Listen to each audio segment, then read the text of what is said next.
World mental health day के मौका पर मुल्क भर की तरह शहर मुल्तान में भी ज़हनी सेहत और मुंशियात से बचाव बारे शऊर व आगाही के लिए समाजी इदारे YCD और मुल्तान पुलिस के इश्तराक से बहाउद्दीन ज़िक्रिया यूनिवर्सिटी में सेमिनार का इनेकाद किया गया। सेमिनार में director social sciences department professor Tahir Mahmood ने मेहमान खुसूसी शिरकत की, जबकि डॉक्टर्स, माहिर नफ्सियात, समाजी शख्सियात समेत कसीर तादाद में तुलबा व तालबात ने शिरकत की। सेमिनार में आए शुरा की जानिब से खिताब करते हुए मुंशियात जैसी बुरी लानत से बचाव बारे एहतियाती तदाबीर पर रोशनी डाली गई।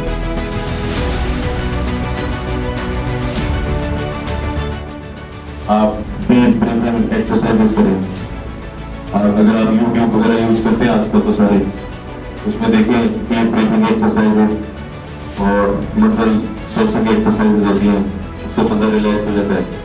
फिर एक और तरीका होता है, उसमें आप जो करते हैं जैसे कोई पैकेट वगैरह होते हैं, ये प्लाज्मा वाले पैकेट, फिर किसी को खाने का टाइम हो जाता है, आप उसे वो पैकेट दें, देखें फिर भूख मारे, भूख मारेगा, फिर अंदर सांस लेगा, बाहर निकालेगा, अंदर लेगा, उसी पैकेट के अंदर उसको अच्छा फील होना शुरू होगा। उसके अलावा मेडिकेशन वगैरह होती है, अगर बहुत ज़्यादा इस तरह होता है तो फिर आप साइकियाट्रिस्ट से रजू करें, हम आपके ठीक है। तो ये जनरल चीजें थी। मेन चीज जो है ड्रग्स के बारे में आप लोगों ने नोट कर, और डिप्रेशन क्योंकि एक इमरजेंसी है व्हिच लीड्स टू सुसाइड। और थैंक यू।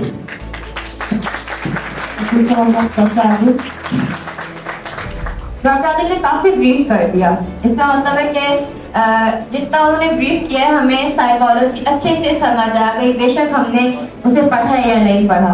तो डीएसपी जहीर बाबा साहब हैं जिन्होंने ये बुनियाद रखी, और उनका एक नियम था कि लोगों की खिदमत करनी है, और उस खिदमत के साथ फिर लोग जुड़ते गए। कहते हैं कि अमाल का दारो मदार नियत होते हैं, तो उनकी नियत ने लोगों को उनके साथ जोड़ा, और आज अल्हम्दुलिल्लाह YCDO की 14 ब्रांचेस हैं, और इसके साथ ही जो है पुलिस एंड YCDO, ये police and YCDO drug rehab है। ये बेसिकली सिक्किम साहब का जो सादिकली डोनर है, ये उनका पीएम था, और उन्होंने ये सोचा था कि जो लोग बाहर होते हैं ना, यानी कि एक तो ना फैमिलीज हैं जिनकी, अब कुछ लोगों की तो फैमिलीज नहीं है, कुछ लोग ऐसे हैं जिनको यही नहीं पता कि हमारा घर बार भी है, वो सड़कों पर रहते हैं, क्या हालात हैं उनके, वो नशा कर रहे हैं, हाल से बेहाल है। इसी सूरत हाल में उनकी डेथ हो जाती है और कोई उनको पुरसा देने वाला नहीं होता। तो उस टाइम में उन्होंने ये चीज सोची कि क्यों ना उन लोगों को एक नई जिंदगी दी जाए। तो DRC जंगली रिहैबिलिटेशन सेंटर और पुलिस एंड YCDO का जो है एक ये समझते कि कोलैबोरेशन हुई, और उसके बाद आज अल्हम्दुलिल्लाह अगर मैं क्योंकि YCDO का पार्ट हूँ, तो जहाँ तक मैं देखती हूँ तकरीबन हमारे पास पर मंथ 200 प्लस जो है ऐसे लोग होते हैं जो लवारिस हैं, और हमने उनको जिंदगी दी है। और इससे बढ़कर और कोई मेरा ख्याल से खिदमत में चल नहीं है कि एक ऐसे इंसान जो अपनी जिंदगी से मायूस हो चुका है, उसे हम जिंदगी की राह दें। बस कुछ ऐसा ही कॉन्सेप्ट जो है वो हम चाहते हैं कि आप लोगों तक डिलीवर करें। जो लोग इस वक्त हमें सुन रहे हैं, हमारा मेन मुद्दा यही है कि आप लोग को ये बात डिलीवर हो जाए कि किस तरह से हमने एक इंसानियत को बचाना है, किस तरह हमने एक इंसान की ज़हनी सेहत को जो है वो भरपूर रखना है। इसी के साथ मैं स्पीच के लिए जो है दावत दूंगी सोशल वर्क की मरियम स्टूडेंट है उनको। उन्होंने कुछ स्पीचेस जो है ना ये स्टूडेंट से तैयार की, बहुत कम टाइम में इन लोगों ने बहुत अच्छा काम किया, तो आपकी भरपूर तालियों में मरियम तशरीफ लाइए। Assalamualaikum. Hope you are doing well. Myself Mariam from BS Social Work. तो टॉपिक हमारा मेंटल हेल्थ है, लेकिन जो मेंटल हेल्थ का जो एक मेन फैक्टर है जो कि बहुत कॉमन है हमारे इंस्टीट्यूट में, लाइक इन यूनिवर्सिटीज, कॉलेजेस और स्कूल, इवन हरासमेंट, जो कि मैं ये बिल्कुल डिस्क्लेमर देती हूँ पहले कि बिल्कुल ऐसा नहीं है कि सिर्फ लड़कियाँ ही मजलूम होती हैं, लड़के भी हरास होते हैं, बच्चे भी हरास होते हैं। even at any stage of life, harassment exists in our society. जो शायद हम apparently judge नहीं कर सकते कि हम harassment है, शायद हम वैसे built-in factor है हमारा, कि हमें पता नहीं चलता कि हमारी mental health किस वजह से disturb हो रही है. It's my first time to talk to you.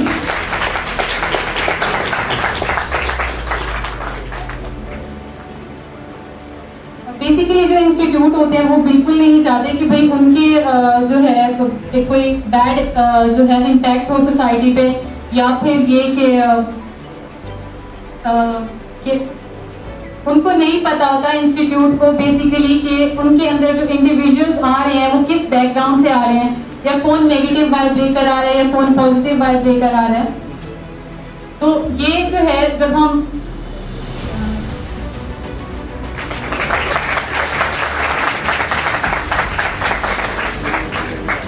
Basically जो है ना, हर इंडिविजुअल का बेसिक राइट है डिग्निटी, ठीक है, और डिग्निटी मिलनी ही चाहिए. और dignity in a sense of कि आप अगर किसी से रैंडम भी बात कर रहे हो, आपको लगता है कि आप बुलिंग नहीं कर रहे, अगर आप किसी को अनकंफर्टेबल कर रहे हो तो वो बुलिंग है. और सिर्फ हरेसमेंट की बात करें तो सिर्फ सेक्सुअल हरेसमेंट नहीं होती. Harassment in a sense of अगर आप किसी को उसका एनवायरनमेंट अनकंफर्टेबल कर रहे हो, आप उसको अनकंफर्टेबल फील करवा रहे हो, या आप उस पर जॉब कर रहे हो, तो वो बुली है, वो हरेसमेंट है उसके लिए, और ये आपके मेंटल हेल्थ को बहुत ज़्यादा डिस्टर्ब करता है. अगर मैं अपनी बात करूँ तो मुझे नहीं पता चलता कि मैं किस पोजीशन से गुजर रही हूँ, मैं स्ट्रेस्ड आउट हूँ या मैं टेंशन में हूँ, पर मेरी सराउंडिंग है जो नोट करती है. तो आप लोगों को भी ऐसा होता होगा कि फैमिली नोट करती होगी कि भाई हमारी बच्ची जो है उसका बिहेवियर चेंज है, या वो क्यों ऐसा डील कर रही है हमारे साथ, क्यों ऐसा बिहेव कर रही है. तो इसकी रीज़न यही होती है कि वो कहीं ना कहीं स्ट्रेस्ड आउट होती है. और मैंने पर्सनली हमारी सोसाइटी में बहुत ज़्यादा ऐसे है कि हम नहीं सोचते कि किसी को काउंसलिंग की भी ज़रूरत हो सकती है, और शायद कि ये कॉमन नहीं है हमारी सोसाइटी में. हम इसे समझते हैं कि शायद ये चौंचले हैं, ये हम नहीं करते, ये पेड थेरेपिस्ट हैं तो ये किसी काम के नहीं है. ऐसा बिल्कुल नहीं है. पर्सनली मैंने सोचा कि मैं काउंसलिंग के सेशंस लूँगी, क्योंकि कभी कभी आपको रीज़न नहीं पता होती, और आप जिसको बताना चाहते हो आप सोचते हो कि यार वो जजमेंटल ना हो, आपको जज ना करे, नॉट बायसनेस से दूर रह के वो आपको इनकरेज करे, आपको बताए कि आपके पीछे रीज़न क्या आ रही है. तो ये जो एक मेन रीज़न है शायद हमारे इंस्टीट्यूट से आ रहा है, जैसे भी आ रहा है. तो आई डोंट नो कि हम इस पर कब कवर अप करेंगे या कैसे करेंगे, पर वी आर ऑन इट. और होपफुली कि आप सब भी इसको अंडरस्टैंड करो कि ये जो है आपकी मेंटल हेल्थ है तो उसके पीछे रीजंस क्या आ रहे हैं. तो वी शुड ट्राई. और इसके पीछे जो पाकिस्तान है, हमें नहीं पता कि हमारे लिए जो है लेजिस्लेशन है, पाकिस्तान है उसने उसने हमारे लिए बकायदा ऐसे ज़राए दिए हुए हैं जिनको हम नहीं जानते.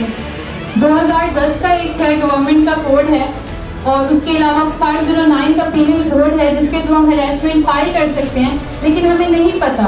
और हरेसमेंट हम फाइल कर सकते हैं विदाउट एनी जेंडर डिस्क्रिमिनेशन, जिसमें कोई जेंडर की वो नहीं है कि सिर्फ औरत है तो वो सिर्फ फाइल करेगी, नॉट एट ऑल, ऐसा नहीं है.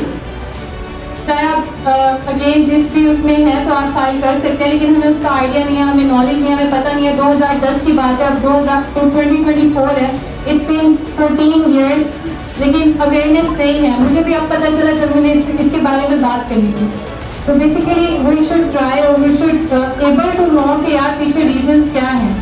Thank you so much.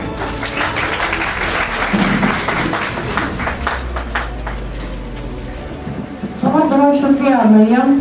और नर्वसनेस होती है, ये असल में ये जो एरिया है ना ये है ही ऐसा, बहुत जो है ना जालिम एरिया है ये. जब कोई भी डाइस पे खड़ा होता है, स्टेज पे खड़ा होता है, तो थोड़ी बहुत नर्वसनेस तो होती है, लेकिन ओवरऑल बहुत ही अच्छी स्पीच रही. इसके साथ मैं अब दावत दूंगी, टाइम बहुत कम है और डेफिनेटली आप तमाम स्टूडेंट्स का जो है वर्क बहुत कीमती है, हमसे ज़्यादा कीमती है. तो जनाब अब मैं दावत दूंगी डॉक्टर कामरान अशफाक को, associate professor department of psychology and disability का. मेरे साथ साइकोलॉजिस्ट भी काम. आप यकीन करें कि इस जाहिर साउथ पंजाब से पेशेंट्स आते हैं, वहाँ पे चिल्ड्रन हॉस्पिटल है, तो जब वो डॉक्टर रिकमेंड करते थे, फॉरवर्ड करते थे साइकोलॉजिस्ट को, जब साइकोलॉजिस्ट अपना सेशन करती थी, जब उसको चेकअप करती थी, तो उसके बाद वालिदैन का जो अगला क्वेश्चन होता था वो यही होता कि डॉक्टर साहब आपने दवाई तो दी नहीं। तो जैसे आज बताया कि मिशन साहब ने बताया कि हर साल कोई ना कोई थीम जो है दिया जाता है वर्ल्ड मेंटल हेल्थ डे पे। तो इस साल का जो थीम है मेंटल हेल्थ एट वर्क, तो वो बड़ा अहम थीम है। मैं इस थीम के हवाले से बात करूंगा कि जाहिर है कि हम लोग जॉब करते हैं तो एट वर्क प्लेस आप सब जानते हैं कि अगर वर्क एनवायरनमेंट अच्छा होगा तो एक इंसान की कैपेसिटी बढ़ जाती है, मतलब उसे शाबाश मिलती रहे, इनकरेजमेंट मिलती रहे, एप्रिसिएशन मिलती रहे, तो उसकी कैपेसिटी बढ़ती है। अगर उसको जो है हर टाइम टॉर्चर किया रखे या बॉस या उसका जो हेड है इमीडिएट हेड, या उसे जैसे हैरेसमेंट की बात की, वर्बल हैरेसमेंट करते रहे, तो जाहिर है कि उसकी जो एक सेटिस्फेक्शन, जॉब सेटिस्फेक्शन है वो भी कम होती है और उसकी परफॉर्मेंस में भी फर्क होता है। तो बीइंग अ मुस्लिम हमें तो ये चाहिए कि हमें सीरत नबी पे अमल करना चाहिए, घर में भी, एट वर्क प्लेस भी, और हमें देखना चाहिए कि वो ठीक है हमारा सबऑर्डिनेट है लेकिन वो एक इंसान है, ठीक है ना। हमें उसके साथ अगर हम प्यार से पेश आएंगे, एक रिस्पेक्ट से पेश आएंगे, तो उससे क्या होगा, उसकी कैपेसिटी बढ़ेगी।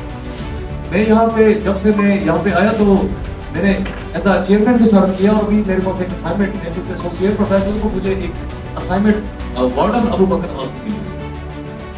तो हमारा एक कल्चर है कि लोग काम नहीं करते, केवल असाइनमेंट सब, यानी हमारा पाकिस्तानी कल्चर है। तो यकीन करें कि बड़ा मुश्किल होता है लोगों से काम लेना।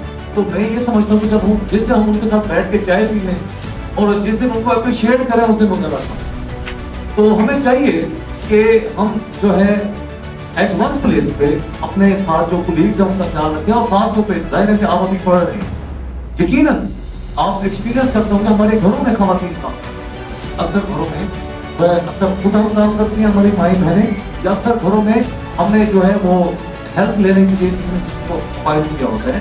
तो उनके साथ अच्छे रवैये रखना, उनके साथ उसमें इखलाक से पेश आना जो है वो हमें हमारा दीन भी बताता है। दूसरी बात है कि एज अ मुस्लिम हमारा ये फर्ज है कि हम उनको रिस्पेक्ट भी दें, वो हमें सर्व करें।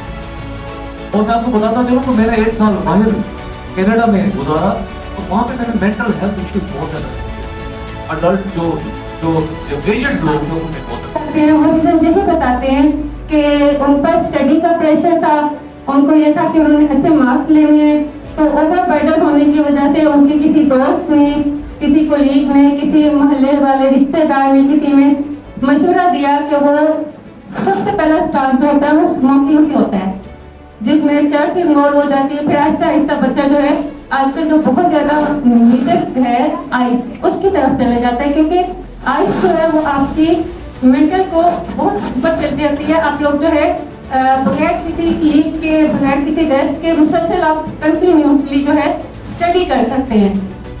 तो इसकी वजह से अक्सर बच्चे जो हैं वो आइस यूजर हो रहे हैं। हमारे पास जब स्टार्ट में हमारे पास बच्चे आते थे, यानी कि जब मैंने स्टार्ट किया था तब 100 में से होता होगा कोई 10% होगी जो यूथ होगी, और उनमें से कोई 5% होते थे जो स्टूडेंट होंगे। लेकिन अब 50 के करीब ऐसे बच्चे हैं जो स्टूडेंट्स हैं, जो हमारे पास डिफरेंट किस्म की ड्रग्स यूज करके उसकी एडिक्शन के शिकार हो गए, और उस टाइम पे कि वो उसको हैंडल नहीं कर पा रहे, तो वो हमारे पास ट्रीटमेंट हाँ खड़ी हूँ। बेसिकली मैं क्लिनिकल साइकोलॉजिस्ट हूँ, और मेरा एक विजन था जब मैं नई आई थी ना यूनिवर्सिटी में, तो मेरा विजन बना कि मैं इतनी मशहूर हो जाऊँ या मैं इतने अपने आप को बिल्ड करूँ कि मुझे लोग पहचाने और मैं लोगों को सर्व कर सकूँ। जब मुझे फेस का पता चला तो मैंने ड्रग रिहैबिलिटेशन पे काम करना शुरू किया, जिससे मैंने लोगों के बारे में बहुत अजीब अपने बारे में रिमार्क सुने, और बहुत लोग मुझे ये कहते थे कि ये तो वर्ड ट्रैक पे चल पड़ी है, ये अच्छी लड़की नहीं है, ये गंदे लोगों को भटकती बैठती है, इसका अपना भी हाल यही है, कुछ अर्से बाद में नशा ही हो जाएगी। मतलब ये है कि हमारा टॉपिक जो है वो मेंटल हेल्थ एट वर्क पे है, तो काम की जो जगह थी ना वहाँ मोस्टली इसलिए स्टिग्मेटाइज रहते थे कि लोग देखते लड़की आई है। अब जाहिर है पेशेंट्स हैं, बहुत सारे पेशेंट्स हैं, तो वो देखते हाय लड़की आई है, तो इसलिए भी बड़ा अजीब लगता था। आहिस्ता आहिस्ता मैंने अपने अंदर ना लड़कियों वाली खूबियाँ खत्म करना शुरू कर। मैंने कहा जब रहना है ना तो तो फिर उन जैसा बन के रही। तो जब उन जैसा बन के रही तो मुझे काम करने में मजा आने लगा। सो दैट आहिस्ता आहिस्ता लोगों को भी रियलाइज हो गया कि मुझे एज अ मेल ही ट्रीट किया जाए, फीमेल ट्रीट ना किया जाए। तो काम करने में मजा होना चाहिए, तब काम अच्छा होता है। बस और हालात के अगर मुताबिक हम अपने आप को ढाल लें तो जिंदगी बहुत खुशगवार हो सकती है।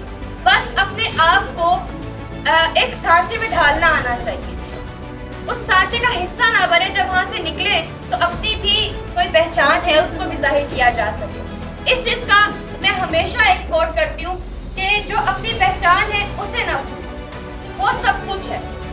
आप आज इस मुकाम पर और आगे आने वाले जिस भी मुकाम पर जाएंगे, आप अपने नाम से पहचाने जाएंगे तो आपको उससे ज्यादा बढ़कर खुशी और कोई नहीं है।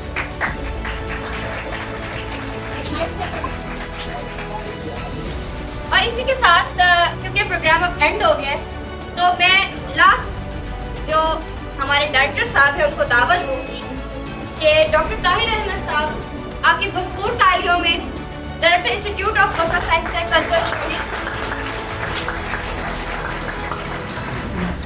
मैंने सर के बहुत ज़्यादा काम सुने हैं और आज सेमिनार शुरू होने से पहले मैंने देख भी लिए।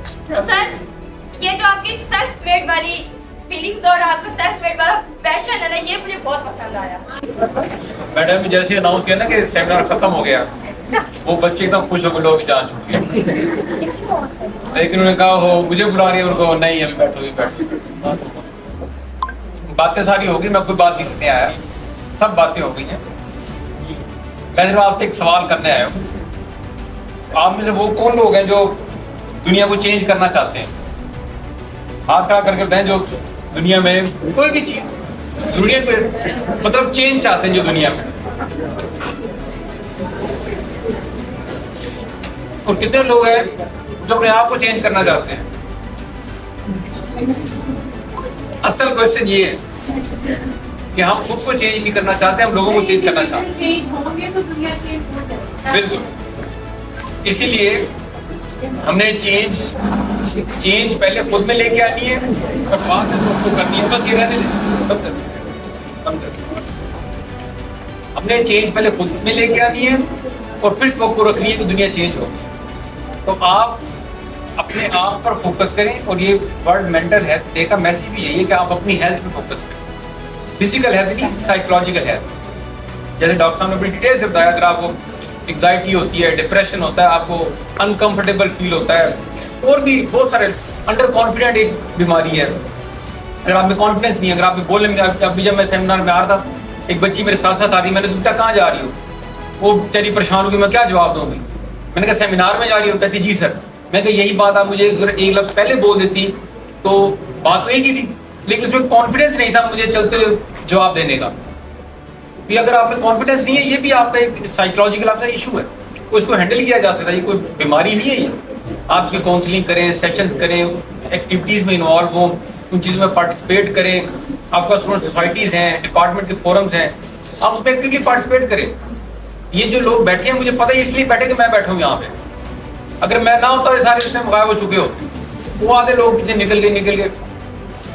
मैंने इनको रोका भी नहीं, लेकिन मैं वहाँ पे लोग कहते यार दुआ बंद कर दो, बैठे नहीं। मैंने खुद नहीं रोका। जो बंदा बैठे ही फोर्सफुली है, वो बात सुनना ही नहीं चाह रहा, वो बात समझना ही नहीं चाह रहा, आप उसको क्या समझा लोगे? तो आप में से बहुत सारे सिर्फ जबरदस्ती बैठे, मुझे पता है इस बात का। लेकिन चलो, आप कोई बात सुनेंगे, शायद समझ जाए, शायद वो आपकी लाइफ में आगे काम आ जाए। तो आज के सेमिनार से अगर 100 की बजाय हम 2 लोगों को भी चेंज लाने में कामयाब हो जाते हैं, अगर हम 2 लोगों की भी जिंदगी चेंज करने में कामयाब होते हैं, तो हमारा पर्पस सर्व हो गया। तो मैं कोई बात नहीं करने आया, मैं सिर्फ आपको ये सवाल करने आया था कि अगर आप खुद को चेंज करना चाहते हैं, ये प्रॉब्लम तब सॉल्व होगा। ये बिस्किट मैंने इसके हाथ में रखा हुआ है ताकि मैं आपको बताऊं। तो ये मैंने इसके हाथ में रखा ताकि मैं आपको बताऊं कि मैं अकेला नहीं खा रहा, आपके लिए भी लंच बॉक्सेस बाहर पड़े हुए हैं। अस्सलाम वालेकुम, मेरा नाम डॉक्टर आदिल है, आई एम कंसल्टेंट साइकेट्रिस्ट। आज वर्ल्ड मेंटल हेल्थ डे है और 10 अक्टूबर को ये मनाया जाता है। ये एक अवेयरनेस देने का दिन है ज़हनी सेहत के हवाले से। पूरी दुनिया में जो है ज़हनी बीमारियां जो हैं उनको इग्नोर किया जाता है बेसिकली। पाकिस्तान भी उनमें एक ऐसा मुल्क है जिधर लिटरेसी रेट कम होने की वजह से जो है मेंटल हेल्थ को काफ़ी इग्नोर किया जाता है, जिसमें बीमारियां जैसे डिप्रेशन, एंग्जाइटी और ड्रग अब्यूज़ जो आजकल बहुत कॉमन है, यंग जनरेशन में हमारे मुल्क में भी बहुत ज़्यादा है, वो भी साइकेट्री के अम्ब्रेला के अंडर आता है, ड्रग अब्यूज़। तो बेसिकली ये अवेयरनेस का दिन है, यंग जनरेशन को इसके बारे में पता होना चाहिए। जो आजकल ड्रग्स बहुत ज़्यादा यूज़ हो रहे हैं उनको कंट्रोल करने के लिए जो है ये दिन हमने मनाया है। और आई होप कि आज का जो सेमिनार हुआ उसमें लोगों को इसके हेल्प मिलेगी, स्टूडेंट्स को भी, आपको भी। ये मैसेज देना चाहेंगे कि किसी भी आप सेटिंग में रह रहे हैं, चाहे वो स्कूल्स हैं, चाहे वर्क प्लेस हैं आपकी, तो वहाँ पे एक सपोर्टिव एनवायरनमेंट रखें, एक दूसरे को चेक इन रखें एक दूसरे पे कि कैसे जा रहे हैं। प्लस जजमेंटल जो हमारा एक बिहेवियर होता है उससे प्लीज़ अवॉइड करें, वो बहुत इंपॉर्टेंट है, बिकॉज आई थिंक वो सबसे ज़्यादा स्ट्रेसफुल होता है और यही सबसे ज़्यादा प्रॉब्लमेटिक होता है एक एनवायरनमेंट में। हम स्कूल्स, हम यूनिवर्सिटीज़ जाते हैं या हम अपनी अब ट्रेनिंग भी कर रहे हैं, तो उसमें हम लोग यही देखते हैं कि अगर हमारे कलीग्स या हमारे जो फेलोज़ हैं वो सपोर्टिव हों ना, तो हमारे लिए बिल्कुल स्ट्रेस बिल्कुल ही हमारा जो है ना वो नीचे आ जाता है और एक कंफर्टेबल हो जाता है सीन, तो वो अच्छा है। तो यही ट्राई करें। हम सब जानते हैं कि नशा एक बुरी लत है, तो इससे बच के रहना चाहिए। अपनी फैमिली का, अपनी सेहत का, हर एक चीज़ का ख्याल रखना चाहिए। अगर आप इसकी तरफ चलते तो आपकी फैमिली भी इफेक्ट होगी, यानी कि आप अकेले इंडिविजुअल इफेक्ट हो, आपकी इर्द गिर्द के लोग भी इफेक्ट होंगे, तो इससे बच के रहना चाहिए। अच्छा सोचें, अच्छा करें, पॉजिटिव रहें, अपने इर्द गिर्द का हर एक चीज़ लोगों का ख्याल रखा करें।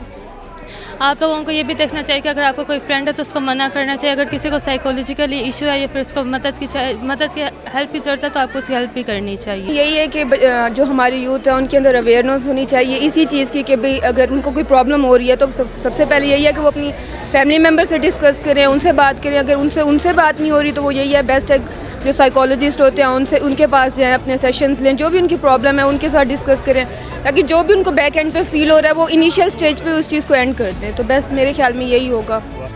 तो मैं यही बताना चाहूँगा कि मेंटल हेल्थ जो है वो भी आपकी फ़िज़िकल हेल्थ जितनी ही इम्पॉर्टेंट है। जैसे ही आपको कोई मसला हो या फिर कुछ ऐसा हो तो आपको डॉक्टर से रुजू करना चाहिए, ताकि आप अपनी जो है सेहत के मुताबिक अपना आप इलाज करवा सकें। जो आगे आगे दौर आता जा रहा है ना, ये बड़ा कम्प्लेक्स हो रहा है, हमारी कम्प्लेक्सिटीज़ बढ़ती जा रही हैं, फाइनेंशियल प्रेशर्स हैं बहुत सारे, सोशल प्रेशर्स हैं बहुत सारे। इसकी वजह से लोगों की जो मेंटल हेल्थ है ना वो बहुत ज़्यादा इफेक्ट हो रही है। आप डिप्रेशन के मरीज़ देखें बढ़ते जा रहे हैं, इसी तरह कॉन्फिडेंस के प्रॉब्लम्स हैं लोगों में, ड्रग्स का जो बहुत ज़्यादा यूज़ है वो भी इसी वजह से है कि उनकी मेंटल हेल्थ का इश्यूज़ हैं। तो मेरे ख्याल में आज का जो दिन है इसको मैं सेलिब्रेट करने का एक मकसद ये है कि नौजवानों में, यूथ में ये अवेयरनेस पैदा की जाए कि अपनी मेंटल हेल्थ पे फोकस करें, उनके जो इश्यूज़ हैं वो अपने टीचर से, पेरेंट्स से और इसके अलावा जो भी कंसल्टेंट्स हैं उनके साथ डिस्कस करें और वो अपने आप को पॉजिटिव रखें, ताकि वो ड्रग्स और इस किस्म के जो दूसरे क्राइम्स हैं इनसे दूर रहें और मुआशरे का एक पॉजिटिव और एक मुफीद कारकुन बन सकें। सेमिनार के इख्तिताम पर यूनिवर्सिटी में आगाही रैली भी निकाली गई, ताकि नौजवान नस्ल जो जहनी बीमारियों का शिकार होकर नशे के आदी बन रहे हैं उनको राह रास्त पर लाया जा सके।